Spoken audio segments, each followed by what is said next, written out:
ਉਹਨਾਂ ਦੀਆਂ ਕੋਈ ਖਾਹਿਸ਼ਾਂ ਨਹੀਂ ਹੁੰਦੀਆਂ ਨੇਗੀਆਂ ਕਿ ਬਸ ਜ਼ਿੰਦਗੀ ਦਾ ਹੈ ਗਿਆ ਵੀ ਜ਼ਿੰਦਗੀ ਦਾ ਪੀਆ ਘੁੰਮ ਰਿਹਾ ਹੈ ਗਿਆ ਤੇ ਅੱਲਾ ਕਰੇ ਕਿ ਮੈਂ ਨਾ ਇਸ ਪੰਜਾਬੀ ਦੀ ਖਿਦਮਤ ਕਰਦਾ ਮਰ ਜਾਵਾਂ।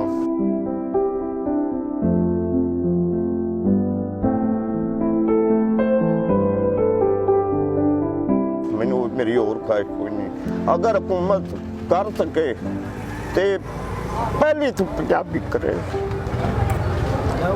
ਪਹਿਲੀ ਜਮਾਤ ਤੋਂ ਪੰਜਾਬੀ करे कि साढ़े बच्चे इंग्लिश मीडियम ना जाओ।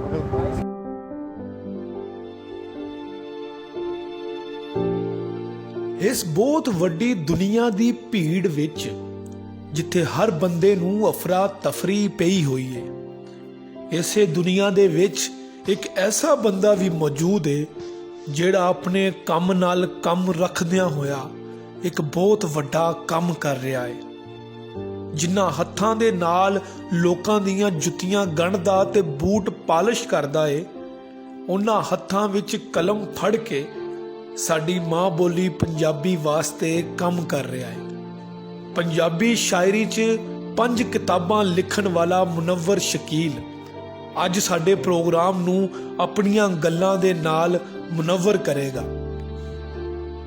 मनोहर साहब, 5 किताबां तुसीं लिखियां मां बोली दे विच पंजाबी ज़बान च, तो बहुत सारे अवार्ड भी तुहाडे नाम दे नाल जुड़े होए ने। इस दे बावजूद तुसीं जुत्तियां गंढण दा काम कर रहे हो, जुत्तियां पालिश कर रहे हो। मैनूं शायर दी आजिज़ी कहां या मैनूं हालात दी सितम ज़रीफ़ी? ਇਹਦੇ ਵਿੱਚ ਹਾਲਾਤ ਦੀ ਸਿਤਮਦਰਫੀ ਨਹੀਂ ਹੈਗੀ ਕਿ ਮੈਂ ਆਪਣੇ ਆਪ ਨੂੰ ਮਸਰੂਫ ਰੱਖਿਆ ਹੋਇਆ ਗਿਆ ਤੇ ਆਪਣੇ ਆਪ ਨੂੰ ਇਸ ਕਾਬਲ ਰੱਖਿਆ ਹੋਇਆ ਕਿ ਲੋਕ ਮੈਂ ਅੱਜ ਦੀ ਵਿੱਚ ਰਹਿਣਾ ਚਾਹਾਂਗਾ ਕਿ ਮੈਨੂੰ ਲੋਕ ਇਹ ਨਾ ਸਮਝਣ ਕਿ ਮਗਰੂਰ ਹੋ ਗਿਆ ਹੈ ਕਿ ਹੱਥ ਨਾਲ ਰਿਜ਼ਕ ਕਮਾਉਣ ਵਾਲਾ ਅੱਲਾ ਦਾ ਦੋਸਤ ਹੁੰਦਾ ਹੈਗਾ। ਤੇ ਮੈਂ ਹਮੇਸ਼ਾ ਇਹ ਚਾਹੁੰਦਾ ਵਾਂ ਕਿ ਜ਼ਿੰਦਗੀ ਤੱਕ ਮੈਂ ਆਪਣੇ ਹੱਥ ਨਾਲ ਰਿਜ਼ਕ ਕਮਾ ਕੇ ਖਾਵਾਂ ਤੇ ਆਪਣੇ ਬੱਚਿਆਂ ਨੂੰ ਖਵਾਵਾਂ, ਕਿਉਂਕਿ ਇਹਦੇ ਵਿੱਚ ਇਬਾਦਤ ਵੀ ਹੈਗੀ ਤੇ ਖੁਦਦਾਰੀ ਵੀ ਹੈ।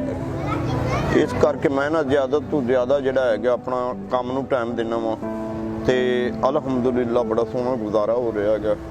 ਮਾਲਕ ਦਾ ਬੜਾ ਕਰਮ ਹੈ ਗਿਆ। ਮੈਂ ਕਦੀ ਵੀ ਆਪਣੇ ਆਪ ਨੂੰ ਗਰੀਬ ਮਹਿਸੂਸ ਨਹੀਂ ਕੀਤਾ ਕਿ ਇਹ ਅੱਲਾਹ ਤਾਲਾ ਦਾ ਇਨਾਮ ਹੈ ਮੇਰੇ ਤੇ, ਜਿਹੜਾ ਮੈਂ ਲਿਖਣਾ ਵਾ ਤੇ ਲੋਕ ਮੈਨੂੰ ਰਿਸਪੈਕਟ ਕਰਦੇ ਨੇ, ਇੱਜ਼ਤ ਦਿੰਦੇ ਨੇ ਗਏ। ਇਸ ਤੋਂ ਵੱਡਾ ਯਾਨੀ ਕਿ ਮੇਰੇ ਵਾਸਤੇ ਕੋਈ ਅਵਾਰਡ ਨਹੀਂ ਹੈ। ਅੱਛਾ ਮਨੋਹਰ ਭਾਈ, ਮਾਂ ਬੋਲੀ ਜ਼ੁਬਾਨ ਪੰਜਾਬੀ ਦੇ ਵਿੱਚ ਤੁਸੀਂ ਕਿਤਾਬਾਂ ਲਿਖੀਆਂ, ਤੁਸੀਂ ਸ਼ਾਇਰੀ ਕੀਤੀ ਹੈਗੀ ਆ, ਇਹਦੇ ਵਾਸਤੇ ਤੁਸੀਂ ਕਿਸੇ ਵਧੀਆ ਸਕੂਲ 'ਚ ਨਹੀਂ ਗਏ, ਕਿਸੇ ਇਦਾਰੇ 'ਚੋਂ ਤਾਲੀਮ ਹਾਸਿਲ ਨਹੀਂ ਕੀਤੀ, ਤੇ ਇਹ ਸਾਰੀ ਲਿਖਣ ਦਾ ਕੰਮ ਇਹ ਕਿਸ ਤਰ੍ਹਾਂ, ਇੱਕ ਤੇ ਮੌਜਜ਼ਾ ਹੈਗਾ ਕਿ ਤੁਸੀਂ ਕਿਤੇ ਸਕੂਲ 'ਚ ਗਏ ਹੀ ਨਹੀਂ ਹੈਗੇ ਤੇ ਉਹ ਤੁਸੀਂ ਕਿਤਾਬਾਂ ਲਿਖ ਦਿੱਤੀਆਂ 5। ਪਹਿਲੀ ਗੱਲ ਤਾਂ ਸੀ ਕਿ ਮੈਨੂੰ ਸ਼ੁਰੂ ਤੋਂ ਸ਼ੌਕ ਸੀ ਗਿਆ ਕਿ ਜਿਨ੍ਹਾਂ ਲੋਕਾਂ ਦੇ ਕਿਤਾਬਾਂ ਤੇ ਨਾਮ ਆਉਂਦੇ ਨੇ ਜਾਂ ਅਖਬਾਰਾਂ ਤੇ ਤਸਵੀਰਾਂ ਹੁੰਦੀਆਂ ਨੇ, ਇਹਨਾਂ ਦੀਆਂ ਕਿਉਂ ਹੁੰਦੀਆਂ ਨੇ। ਫਿਰ ਮੇਰੇ ਜ਼ਿਹਨ ਨੇ ਇਸ ਚੀਜ਼ ਨੂੰ ਮਹਿਸੂਸ ਕੀਤਾ ਵੀ ਇਹਨਾਂ ਲੋਕਾਂ ਨੇ ਕੋਈ ਚੰਗਾ ਕੰਮ ਕੀਤਾ ਹੈ ਜਿਸ ਵਜ੍ਹਾ ਤੋਂ ਇਹਨਾਂ ਦੀਆਂ ਅਖਬਾਰਾਂ ਤੇ ਜਾਂ ਤਸਵੀਰਾਂ ਹੁੰਦੀਆਂ ਨੇਗੀਆਂ ਜਾਂ ਕਿਤਾਬਾਂ ਵਿੱਚ ਇਹਨਾਂ ਦੀਆਂ ਤਸਵੀਰਾਂ ਛਪਦੀਆਂ ਨੇ। ਤੇ ਮੈਂ ਨਾ ਆਪਣੇ ਆਪ ਵਿੱਚ ਯਾਨੀ ਕਿ ਤਾਕਤ ਪੈਦਾ ਕੀਤੀ ਵੀ ਅਗਰ ਲੋਕਾਂ ਦੀਆਂ ਤਸਵੀਰਾਂ ਅਖਬਾਰ ਤੇ ਜਾਂ ਕਿਤਾਬਾਂ ਤੇ ਆ ਸਕਦੀਆਂ ਨੇ ਤੇ ਤੇਰੀ ਕਿਉਂ ਨਹੀਂ ਆ ਸਕਦੀ। ਅਲਹਮਦੁਲਿਲਾ ਜੋ ਵਕਤ ਹੈ ਕਿ ਮੈਨੂੰ ਅਖਬਾਰ ਮੀਡੀਆ ਸਾਰੇ ਦੋਸਤ ਜਾਣਦੇ ਨੇ, ਪੂਰੀ ਦੁਨੀਆ ਤੇ ਲਿਖਣ ਵਾਲੇ ਕਿਸੇ ਵੀ ਜ਼ਬਾਨ ਵਿੱਚ ਲਿਖਣ ਵਾਲੇ ਹੋਣਗੇ ਉਹ ਮੁਨੱਵਰ ਸ਼ਕੀਲ ਨੂੰ ਜਾਣਦੇ ਹੋ। ਤੁਹਾਡੀਆਂ ਮੋਸਟਲੀ ਕਿਤਾਬਾਂ ਦੇ ਵਿੱਚ ਮੁਸ਼ਾਹਿਦਾ ਜ਼ਿਆਦਾ ਹੈ, ਓਬਜ਼ਰਵੇਸ਼ਨ ਜ਼ਿਆਦਾ ਹੈਗੀ ਹੈ, ਮੁਸ਼ਾਹਿਦਾ ਜ਼ਿਆਦਾ ਹੈਗਾ, ਤੁਸੀਂ ਹਾਲਾਤ ਦੇ ਬਾਰੇ 'ਚ, ਲੋਕਾਂ ਦੇ ਬਾਰੇ 'ਚ ਜ਼ਿਆਦਾ ਲਿਖਿਆ ਹੈਗਾ। ਇਹ ਮੁਸ਼ਾਹਿਦਾ ਕਿੱਥੋਂ ਆਉਂਦਾ ਹੈਗਾ? ਛੋਟੇ ਉਮਰ ਵਿੱਚ ਨਾ ਯਾਨੀ ਕਿ ਵਾਲਦ ਦੇ ਦੁਨੀਆ ਤੋਂ ਚਲੇ ਜਾਣ ਦਾ ਇਹ ਨਤੀਜਾ ਹੈਗਾ ਕਿ ਮੈਨੂੰ ਵਕਤ ਨੇ ਮੇਰੀ ਉਮਰ ਤੋਂ ਪਹਿਲੇ ਸਿਆਣਾ ਕਰ ਦਿੱਤਾ ਸੀ ਕਿ ਛੋਟੀਆਂ ਛੋਟੀਆਂ ਗੱਲਾਂ ਜਿਹੜੀਆਂ ਨੇ ਨਾ ਮੈਂ ਉਹਨਾਂ ਨੂੰ ਜ਼ਿਹਨੇ ਰੱਖਦਾ ਸੀ ਤੇ ਉਹਨਾਂ ਤੋਂ ਸਬਕ ਹਾਸਲ ਕਰਦਾ ਸੀਗਾ ਤੇ ਉਹ ਸਬਕ ਮੇਰੇ ਵਾਸਤੇ ਸ਼ੇਰਾਂ ਦਾ ਨਮੂਨਾ ਬਣ ਗਏ। ਤੇ ਅੱਜ ਮੈਂ ਦੁਨੀਆ ਦੀ ਪੰਜਾਬੀ ਜ਼ਬਾਨ ਵਿੱਚ ਇੱਕ ਮੰਨਿਆ ਹੋਇਆ ਸ਼ਾਇਰ ਆ ਗਿਆ ਤੇ ਇਸ ਕਰਕੇ ਨਾ ਮੈਨੂੰ ਯਾਨੀ ਕਿ ਪੰਜਾਬੀ ਲਿਖਣ ਜ਼ਿਆਦਾ ਸਵਾਦ ਆਉਂਦਾ ਹੈਗਾ। ਮੇਰੀ ਮਾਂ ਬੋਲੀ ਹੈਗੀ ਔਰ ਮੇਰੀ ਜ਼ਿੰਦਗੀ ਦਾ ਮਕਸਦ ਹੈ ਕਿ ਮੈਂ ਮਰਦੇ ਦਮ ਤੱਕ ਪੰਜਾਬੀ ਦੀ ਖਿਦਮਤ ਕਰਦਾ ਰਹਾਂ। ਪੰਜਾਬੀ ਪੂਰੀ ਦੁਨੀਆ ਤੇ ਰੇਂਜ ਹੋਵੇ ਜਾਂ ਨਾ ਹੋਵੇ, ਮੈਂ ਆਪਣਾ ਹਿੱਸਾ ਪਾ ਚਲਿਆ। ਮੌਜੂਦਾ ਹਾਲਾਤ ਦੇ ਵਿੱਚ ਤੁਸੀਂ ਨਹੀਂ ਸਮਝਦੇ ਕਿ ਪੰਜਾਬੀ ਜ਼ੁਬਾਨ ਜਿਹੜੀ ਹੈ ਉਹ ਪਿੱਛੇ ਜਾ ਰਹੀ ਹੈ? ਅਸੀਂ ਉਰਦੂ ਨੂੰ, ਦੂਸਰੀਆਂ ਜ਼ੁਬਾਨਾਂ ਨੂੰ ਜ਼ਿਆਦਾ ਅਹਿਮੀਅਤ ਦਿੰਦੇ ਆ, ਪੰਜਾਬੀ ਪਿੱਛਾ ਜਾਣ ਦੀ ਤੁਸੀਂ ਕੀ ਸਮਝਦੇ ਹੋ, ਕੀ ਵਜ੍ਹਾ ਹੈ? ਪੰਜਾਬੀ ਪਿੱਛਾ ਜਾਣ ਦੀ ਵਜ੍ਹਾ ਹੈ ਕਿ ਅਸੀਂ ਸ਼ਰਮ ਮਹਿਸੂਸ ਕਰਨੇ ਆ। ਆਪਣੀ ਜ਼ਬਾਨ ਬੋਲਣ ਲੱਗਿਆ ਅਸੀਂ ਸਮਝਦੇ ਆਂਗੇ ਵੀ ਅਸੀਂ ਅਨਪੜ੍ਹ ਤੇ ਜਾਹਿਲ ਤੇ ਗਵਾਰ ਆਂਗੇ। ਦੂਸਰੀ ਜ਼ਬਾਨ ਬੋਲਣ ਵਾਸਤੇ ਭਾਵੇਂ ਸਾਨੂੰ ਆਪਣਾ ਮੂੰਹ ਡਿੰਗਾ ਕਰਨਾ ਪਵੇ, ਦੂਸਰੀ ਜ਼ਬਾਨ ਬੋਲਣ ਵਾਸਤੇ ਭਾਵੇਂ ਸਾਨੂੰ ਆਪਣਾ ਮੂੰਹ ਡਿੰਗਾ ਕਰਨਾ ਪਵੇ, ਲੇਕਿਨ ਅਸੀਂ ਆਪਣੇ ਆਪ ਨੂੰ ਯਾਨੀ ਕਿ ਸਮਝਦੇ ਆਂਗੇ ਵੀ ਅਸੀਂ ਜਿਹੜੇ ਨਾ ਅੰਗਰੇਜ਼ੀ ਜ਼ਬਾਨ ਬੋਲ ਕੇ ਜਾਂ ਉਰਦੂ ਜ਼ਬਾਨ ਬੋਲ ਕੇ ਤੇ ਵੱਡੇ ਹੋ ਜਾਵਾਂਗੇ। ਕਿਸੇ ਵੀ ਜ਼ਬਾਨ ਬੋਲਣ ਨਾਲ ਬੰਦਾ ਵੱਡਾ ਨਹੀਂ ਹੁੰਦਾ, ਉਹਦਾ ਕਿਰਦਾਰ ਵੱਡਾ ਹੋਵੇ ਤੇ ਉਹ ਵੱਡਾ ਹੁੰਦਾ। 5 ਕਿਤਾਬਾਂ ਲਿਖ ਲਈਆਂ ਨੇ ਤੁਸੀਂ, 2 ਕਿਤਾਬਾਂ ਤੁਹਾਡੀਆਂ ਪਬਲਿਸ਼ ਤੇ ਮਰਾਹਲ ਚੋਂ ਗੁਜ਼ਰ ਰਹੀਆਂ ਹੈਗੀਆਂ ਨੇ। ਆਗਾਜ਼ ਕਦੋਂ ਕੀਤਾ ਸੀ? ਕਦੋਂ ਤੁਹਾਨੂੰ ਲੱਗਾ ਕਿ ਮੇਰੇ ਅੰਦਰ ਇੱਕ ਸ਼ਾਇਰ ਮੌਜੂਦ ਆ ਤੇ ਤੁਸੀਂ ਲਿਖਣ ਦਾ ਆਗਾਜ਼ ਕੀਤਾ, ਤੁਹਾਨੂੰ ਲੱਗਾ ਕਿ ਤੁਸੀਂ ਲਿਖ ਸਕਦੇ ਹੋ? 13 ਸਾਲਾਂ ਦੀ ਉਮਰ ਵਿੱਚ ਮੈਂ ਪਹਿਲਾ ਸ਼ੇਰ ਕਿਹਾ ਹੈ ਤੇ ਮੈਨੂੰ ਮਹਿਸੂਸ ਹੋਇਆ ਕਿ ਮੈਂ ਕਹਿ ਸਕਣਾ ਵਾਂ ਸ਼ੇਰ, ਔਰ ਉਸ ਦਿਨ ਤੋਂ ਲੈ ਕੇ ਅੱਜ ਤੱਕ ਮੇਰੀ 50-51 ਸਾਲ ਉਮਰ ਹੋ ਗਈ ਹੈਗੀ ਹੈ। ਮੈਂ ਪੰਜਾਬੀ ਵਾਸਤੇ ਕੰਮ ਕੀਤਾ, ਪੰਜਾਬੀ ਨੂੰ ਯਾਨੀ ਕਿ ਮੇਰੀ ਜ਼ਿੰਦਗੀ ਦੀ ਇਹ ਕੋਸ਼ਿਸ਼ ਹੈਗੀ ਕਿ ਦੁਨੀਆ ਦੀ ਆਖਰੀ ਨੁੱਕਰ ਤੱਕ ਲੋਕ ਪੰਜਾਬੀ ਸਮਝਣ ਤੇ ਪੰਜਾਬੀ ਬੋਲਣ। ਪਤਾ ਨਹੀਂ ਲੋਕ ਦੂਸਰੀਆਂ ਜ਼ਬਾਨਾਂ ਬੋਲ ਕੇ ਆਪਣੇ ਆਪ ਨੂੰ ਕਿਵੇਂ ਵੱਡਾ ਕਰਨ ਦੀ ਮਹਿਸੂਸ ਕਰਦੇ ਨੇਗੇ, ਲੇਕਿਨ ਮੈਂ ਕਦੀ ਵੀ ਕਿਸੇ ਜਗ੍ਹਾ ਤੇ ਵੀ ਯਾਨੀ ਕਿ ਆਪਣੀ ਤੋਹੀਨ ਨਹੀਂ ਮਹਿਸੂਸ ਕੀਤੀ ਪੰਜਾਬੀ ਬੋਲ ਕੇ। ਫਖਰ ਕਰਨੇ ਆ ਕਿ ਸਾਡੀ ਮਾਂ ਦੀ ਜ਼ਬਾਨ ਹੈਗੀ, ਸਾਡੇ ਇਲਾਕੇ ਦੀ ਜ਼ਬਾਨ ਹੈ, ਅਸੀਂ ਪੰਜਾਬ ਦੇ ਵਸਣ ਵਾਲੇ ਆਂਗੇ ਤੇ ਸਾਨੂੰ ਪੰਜਾਬੀ ਬੋਲਣਾ ਚਾਹੀਦਾ ਔਰ ਪੰਜਾਬੀ ਤੇ ਹੀ ਕੰਮ ਕਰਨਾ ਚਾਹੀਦਾ। ਅੱਛਾ, ਕਿੰਨੇ ਘੰਟੇ ਇਹ ਕੰਮ ਕਰਦੇ ਹੈਗੇ ਹੋ ਤੇ ਇਹ ਕੰਮ ਕਰਨ ਤੋਂ ਬਾਅਦ ਲਿਖਣ ਪੜ੍ਹਨ ਦਾ ਟਾਈਮ ਤੁਹਾਨੂੰ ਕਦੋਂ ਮਿਲਦਾ ਹੈਗਾ ਵਾ? ਕਿਉਂਕਿ ਸ਼ਾਇਰ ਜਿਹੜੇ ਹੁੰਦੇ ਨੇ ਉਹਨਾਂ ਨੂੰ ਇੱਕ ਮਾਹੌਲ ਚਾਹੀਦਾ ਹੁੰਦਾ ਹੈ, ਲਿਖਾਰੀ ਨੂੰ ਇੱਕ ਮਾਹੌਲ ਚਾਹੀਦਾ ਹੁੰਦਾ ਹੈ, ਉਸ ਮਾਹੌਲ 'ਚ ਬਹਿ ਕੇ ਉਹ ਲਿਖਦਾ ਹੈ। ਤੁਹਾਨੂੰ ਕਿਸ ਤਰ੍ਹਾਂ ਟਾਈਮ ਮਿਲਦਾ ਹੈ ਇੰਨਾ ਕੰਮ ਕਰਨ ਤੋਂ ਬਾਅਦ? ਤੁਸੀਂ ਜਿਹੜਾ ਹੈਗਾ ਲਿਖਦੇ ਨੇ ਇਹ ਕਿਸ ਤਰ੍ਹਾਂ, ਕਿੰਝ? ਮੈਂ ਰੋਜ਼ਾਨਾ ਯਾਨੀ ਕਿ 12 ਘੰਟੇ ਕੰਮ ਕਰਨਾ ਵਾ ਤੇ ਲਿਖਣ ਵਾਲਾ ਕੰਮ ਜਿਹੜਾ ਹੈ ਨਾ, ਇਹ ਮੇਰਾ ਜ਼ਿਹਨ ਜਿਹੜਾ ਹੈਗਾ ਕੰਪਿਊਟਰ ਹੈਗਾ ਕਿ ਮੈਂ ਜਿਹੜਾ ਸੋਚਣਾ ਵਾ ਉਹ ਮੇਰੇ ਜ਼ਿਹਨ ਵਿੱਚ ਰਹਿ ਜਾਂਦਾ ਹੈਗਾ ਤੇ ਮੈਂ ਨਾ ਰਾਤੀ ਜਾ ਕੇ ਤੇ ਆਪਣੇ ਕਾਗਜ਼ਾਂ ਤੇ ਉਹਨੂੰ ਉਤਾਰ ਲੈਣਾ ਵਾ। ਅੱਛਾ ਮਨੋਜ ਸਾਹਿਬ, ਕਦੀ ਤੁਹਾਡੇ ਜ਼ਿਹਨ 'ਚ ਇਹ ਗੱਲ ਆਈ ਹੈ ਕਿ ਮੈਨੂੰ ਹੁਣ ਜਿਹੜਾ ਉਹ ਮੁਕਾਮ ਨਹੀਂ ਮਿਲਿਆ ਹੈਗਾ? ਮਤਲਬ ਇੱਕ ਸ਼ਾਇਰ ਹੈਗਾ, ਉਹਨੇ ਕਿਤਾਬਾਂ ਲਿਖੀਆਂ ਹੈਗੀਆਂ, ਉਹਨੂੰ ਅਵਾਰਡ ਮਿਲੇ ਨੇ, ਮੁਲਕ 'ਚ ਉਹਦੀ ਸਾਰੇ ਲੋਕ ਉਹਨੂੰ ਜਾਣਦੇ ਹੈਗੇ ਨੇ, ਪੰਜਾਬ 'ਚ ਉਹਨੂੰ ਲੋਕ ਜਾਣਦੇ ਹੈਗੇ ਨੇ, ਤੇ ਤੁਸੀਂ ਨਹੀਂ ਸਮਝਦੇ ਕਦੀ ਜ਼ਿਹਨ 'ਚ ਤੁਹਾਨੂੰ ਖਿਆਲ ਆਇਆ ਹੋਵੇ ਕਿ ਮੈਨੂੰ ਉਹ ਮੁਕਾਮ ਨਹੀਂ ਮਿਲਿਆ ਜਿਹੜਾ ਮੈਨੂੰ ਮੁਕਾਮ ਮਿਲਣਾ ਚਾਹੀਦਾ ਸੀ? ਅਕਸਰ ਐਸੇ ਸਵਾਲ ਜ਼ਿਹਨ ਵਿੱਚ ਪੈਦਾ ਹੁੰਦੇ ਨੇਗੇ, ਲੇਕਿਨ ਮੈਂ ਇਹਨੂੰ ਕੁਦਰਤ ਦੀ ਯਾਨੀ ਕਿ ਅਤਾ ਸਮਝ ਕੇ ਇਹਨਾਂ ਦੇ ਖਾਮੋਸ਼ ਹੋ ਜਾਣਾ। ਕਿਉਂ ਕਿ ਸਾਡੇ ਮੁਲਕ ਵਿੱਚ ਲਿਖਾਰੀ ਨੂੰ ਕਦੀ ਵੀ ਉਹ ਮੁਕਾਮ ਨਹੀਂ ਮਿਲ ਸਕਦਾ ਜਿਹੜਾ ਦੂਸਰੇ ਮੁਲਕਾਂ 'ਚ ਮਿਲਿਆ ਹੈਗਾ, ਕਿਉਂਕਿ ਇਸ ਮੁਲਕ ਵਿੱਚ ਪਹਿਲੀ ਗੱਲ ਤਾਂ ਇਹ ਹੈ ਕਿ ਲੋਕ ਕਿਤਾਬ ਲੈ ਕੇ ਪੜ੍ਹਦੇ ਹੀ ਨਹੀਂ ਆਣਗੇ। ਅਗਰ ਕਿਤਾਬ ਲੈ ਕੇ ਪੜ੍ਹਦੇ ਹੁੰਦੇ ਤੇ ਕਿਸੇ ਵੀ ਰਾਈਟਰ ਦਾ ਯਾਨੀ ਕਿ ਪਸਮਿੰਦਾ ਹੋਣਾ ਕਦੀ ਵੀ ਨਾ ਹੁੰਦਾ, ਕਿ ਸਾਡੇ ਮੁਲਕ ਵਿੱਚ ਕਿਤਾਬ ਨਾਲ ਮੁਹੱਬਤ ਨਹੀਂ ਕਰਦੇ ਨੇ।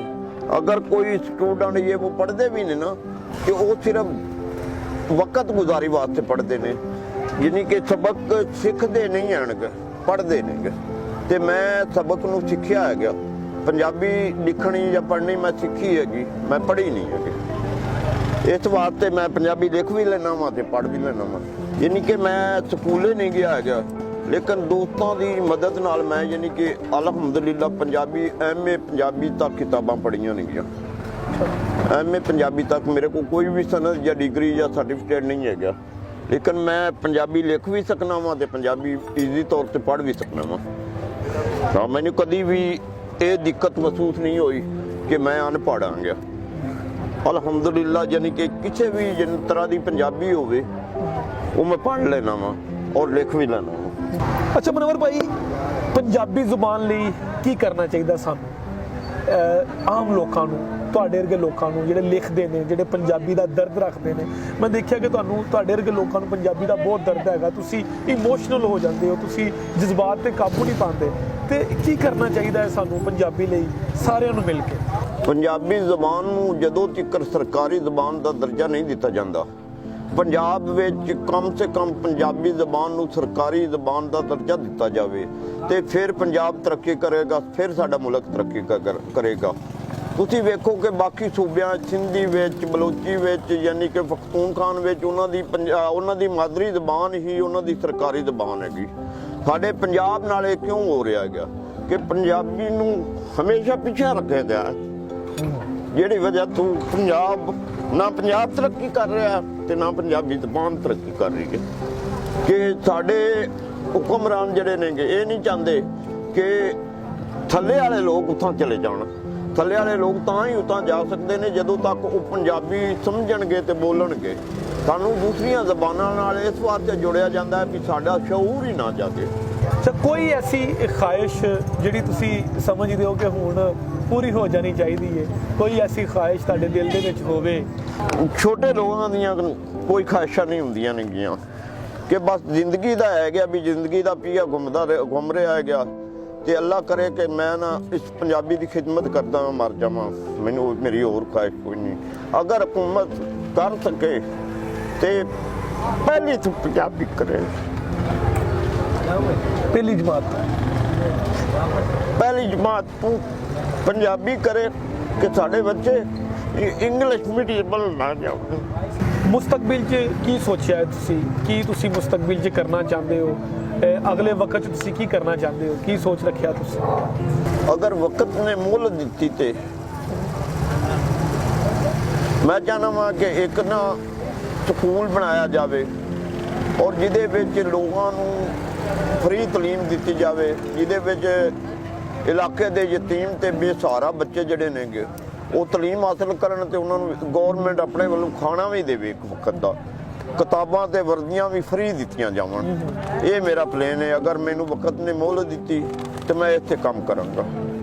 ਕੋਈ ਵੀ ਯਾਨੀ ਕੰਮ ਕਰਨ ਤੋਂ ਬਾਅਦ ਉਹਦੇ ਕ੍ਰੈਡਿਟ ਦਾ ਨਹੀਂ ਸੋਚੀਦਾ ਹੁੰਦਾ ਕਿ ਸਾਡਾ ਕੰਮ ਹੈ ਗਿਆ ਕਰਨਾ, ਕ੍ਰੈਡਿਟ ਮਿਲੇ ਨਾ ਮਿਲੇ। ਕਿਸੇ ਵੀ ਬੰਦੇ ਨੂੰ ਇਹ ਨਹੀਂ ਸੋਚਣਾ ਚਾਹੀਦਾ ਕਿ ਮੈਂ ਮਿਹਨਤ ਕੀਤੀ ਹੈ ਤੇ ਮੈਨੂੰ ਉਹਦਾ ਕ੍ਰੈਡਿਟ ਨਹੀਂ ਮਿਲਿਆ। ਹੋ ਸਕਦਾ ਮੇਰੇ ਮਰ ਜਾਣ ਤੋਂ ਬਾਅਦ ਮੇਰੀ ਨਵੀਂ ਨਸਲ ਨੂੰ ਉਹਦਾ ਮਿਲ ਜਾਵੇ। ਮੈਂ ਇਸ ਲਈ ਕੰਮ ਕਰ ਰਿਹਾ ਕਿ ਹੋ ਸਕਦਾ ਹੈ ਕਿ ਮੇਰੇ ਮਰਨ ਤੋਂ ਬਾਅਦ ਨਵੇਂ ਲੋਕਾਂ ਨੂੰ ਪੰਜਾਬੀ ਅਰੇਂਜ ਹੋ ਜਾਵੇ। ਕੀ ਪੈਗਾਮ ਦੋਗੇ ਤੁਸੀਂ ਸਾਡੇ ਬੱਚਿਆਂ ਨੂੰ? ਉਹਨਾਂ ਨੂੰ ਕੀ ਕਹੋਗੇ? ਕੀ ਨਸੀਹਤ ਕਰੋਗੇ? ਆਪਣੇ ਅਲਫਾਜ਼ ਦੇ ਵਿੱਚ ਦੱਸੋਗੇ। ਕੋਈ ਗੱਲ ਬਰੀਕ ਹੈ ਯਾਰਾ, ਕੰਨਾਂ ਦੇ ਵਿੱਚ ਚੀਕ ਹੈ ਯਾਰਾ। ਕੋਈ ਗੱਲ ਬਰੀਕ ਹੈ ਯਾਰਾ, ਕੰਨਾਂ ਦੇ ਵਿੱਚ ਚੀਕ ਹੈ ਯਾਰਾ। ਤੇ ਮੇਰੇ ਅੰਦਰ ਸੱਪ ਵੜੇ ਨੇ, ਮੇਰੀ ਜੇਬ ਤੇ ਲੀਕ ਹੈ ਯਾਰਾ।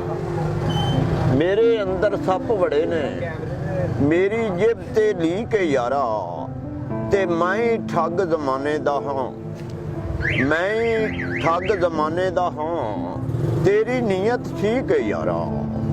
ਮੈਂ ਠੱਗ ਜ਼ਮਾਨੇ ਦਾ ਹਾਂ, ਤੇਰੀ ਨੀਅਤ ਠੀਕ ਹੈ ਯਾਰਾ। ਤੇ ਮੌਤ ਹਯਾਤੀ ਤੀਕਰ ਹੈ ਪਰ ਰਿਸ਼ਤਾ ਸਾਵਾਂ ਤੀਕ ਹੈ ਯਾਰਾ। ਤੇ ਮੈਨੂੰ ਇੱਕ ਦਰਵੇਸ਼ ਨੇ ਦੱਸਿਆ ਜੀਵਨ ਬਸ ਫਟੀਕ ਹੈ ਯਾਰਾ। ਮੈਨੂੰ ਇੱਕ ਦਰਵੇਸ਼ ਨੇ ਦੱਸਿਆ ਜੀਵਨ ਬਸ ਫਟੀਕ ਹੈ ਯਾਰਾ। ਉਹ ਸ਼ਕੀਲ ਜ਼ਮਾਨੇ ਦਾ ਏ, ਉਹ ਸ਼ਕੀਲ ਜ਼ਮਾਨੇ ਦਾ ਏ, ਉਹਦਾ ਕੌਣ ਸ਼ਰੀਕ ਹੈ ਯਾਰਾ। ਕਾਫੀ ਐਸੇ ਸ਼ੇਰ ਨੇਗੇ ਜਿਹੜੇ ਯਾਨੀ ਕਿ ਲੋਕਾਂ ਦੀ ਜ਼ਿੰਦਗੀ ਬਦਲਣ ਵਾਸਤੇ ਕਾਫੀ ਨੇਗੇ, ਲੇਕਿਨ ਲੋਕ ਇਹ ਸਮਝਣ ਤਾਂ ਸੀ ਕਿ ਸ਼ਾਇਰ ਆਖਣਾ ਕੀ ਚਾਹੁੰਦਾ ਹੈਗਾ। ਸਾਡੇ ਮੁਲਕ ਵਿੱਚ ਲੋਕ ਸ਼ੇਰ ਨੂੰ ਸ਼ੁਗਲ ਸਮਝਦੇ ਨੇਗੇ। ਸ਼ੇਰ ਨੂੰ ਇਹ ਨਹੀਂ ਸਮਝਦੇ ਕਿ ਕਿਸੇ ਸ਼ਾਇਰ ਨੇ ਨਵੀਂ ਨਸਲ ਨੂੰ ਪੈਗਾਮ ਦਿੱਤਾ ਹੈਗਾ ਹੈ।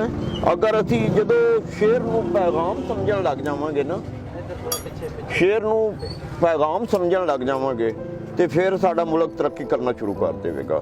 ਅਸੀਂ ਸ਼ੇਰ ਨੂੰ ਸਿਰਫ ਸ਼ੁਗਲ ਸਮਝ ਕੇ ਸੁਣਨੇ ਆ ਔਰ ਯਾਨੀ ਕਿ ਪੜ੍ਹਨੇ ਆਂਗੇ। ਕਦੀ ਵੀ ਉਹਦੇ ਮੰਗਰ ਜਿਹੜੀ ਕਹਾਣੀ ਹੈ ਨਾ ਉਹਦੇ ਨਾਲ ਯਾਨੀ ਕਿ ਇਤਫਾਕ ਕਰਨ ਦੀ ਕੋਸ਼ਿਸ਼ ਨਹੀਂ ਕੀਤੀ ਹੈਗੀ। ਔਰ ਮੈਂ ਜਿਤਨਾ ਕੁਝ ਵੀ ਪੜ੍ਹਿਆ ਹੈਗਾ ਉਹਦੇ ਨਾਲ ਇਤਫਾਕ ਕਰਕੇ ਮੈਂ ਅੱਜ ਇੱਥੇ ਤੱਕ ਪਹੁੰਚਿਆ ਵਾਂ ਕਿ ਮੈਂ ਸ਼ੇਰ ਨੂੰ ਇੱਕ ਹਕੀਕਤ ਸਮਝ ਕੇ ਤੇ ਪੜ੍ਹਿਆ ਹੈਗਾ ਔਰ ਸ਼ੇਰ ਕੋਲੋਂ ਇੱਕ ਸਬਕ ਲਿਆ ਹੈ ਔਰ ਉਹ ਸਬਕ ਹੀ ਮੇਰੇ ਵਾਸਤੇ ਯਾਨੀ ਕਿ ਸ਼ਾਇਰੀ ਦਾ ਨਮੂਨਾ ਬਣ ਗਿਆ। ਬਹੁਤ ਅੱਛਾ ਲੱਗਾ ਮੁਨੱਵਰ ਸਾਹਿਬ ਤੁਹਾਡੇ ਨਾਲ ਗੱਲ ਕਰਕੇ। ਤੁਸੀਂ ਲੋਕ ਜਿਹੜੇ ਹੈਗੇ ਨੇ ਉਹ ਮੁਆਸ਼ਰੇ 'ਚ ਹਕੀਕੀ ਮਾਇਨਿਆਂ 'ਚ ਪੰਜਾਬੀ ਜ਼ੁਬਾਨ ਦੀ ਖਿਦਮਤ ਕਰ ਰਹੇ ਹੋ। ਮੈਨੂੰ ਬਹੁਤ ਚੰਗਾ ਲੱਗਾ ਤੁਹਾਡੇ ਨਾਲ ਗੱਲਬਾਤ ਕਰਕੇ, ਤੇ ਤੁਹਾਡਾ ਪਿਆਰ, ਤੁਹਾਡਾ ਮੁਹੱਬਤ, ਤੁਹਾਡਾ اخلاق ਮੇਰੇ ਲਈ ਬਹੁਤ ਮਾਇਨੇ ਰੱਖਦਾ ਹੈ। ਤੁਹਾਡਾ ਬਹੁਤ ਸ਼ੁਕਰੀਆ, ਤੁਸੀਂ ਆਪਣਾ ਕੀਮਤੀ ਵਕਤ ਦਿੱਤਾ। ਜੀ ਕਰਦਾ ਹੈ ਦੁਨਿਆਵੀ ਦੌਲਤ ਹੱਥਾਂ ਨਾਲ ਕਮਾਵਾਂ, ਹਾਂ ਹਾਂ, ਜੀ ਕਰਦਾ ਹੈ ਦੁਨਿਆਵੀ ਦੌਲਤ ਹੱਥਾਂ ਨਾਲ ਕਮਾਵਾਂ, ਮੁੜ ਮੈਂ ਉਹਦਾ ਆਟਾ ਲਵਾਂ ਭੁੱਖਿਆਂ ਨੂੰ ਵਰਤਾਵਾਂ, ਮੁੜ ਮੈਂ ਉਹਦਾ ਆਟਾ ਲਵਾਂ ਭੁੱਖਿਆਂ ਨੂੰ ਵਰਤਾਵਾਂ, ਤੇ ਨਵੀਂ ਨਸਲ ਨੂੰ ਦੱਸਣਾ ਏ ਕਿ ਹਿੰਮਤ ਕੀ ਏ ਹੁੰਦੀ, ਨਵੀਂ ਨਸਲ ਨੂੰ ਦੱਸਣਾ ਏ ਕਿ ਹਿੰਮਤ ਕੀ ਏ ਹੁੰਦੀ, ਕੀੜੇ ਵਾਂਗੂ ਪੱਥਰ ਦੇ ਵਿੱਚ ਮੈਂ ਕਿਉਂ ਬਹਿ ਕੇ ਖਾਵਾਂ।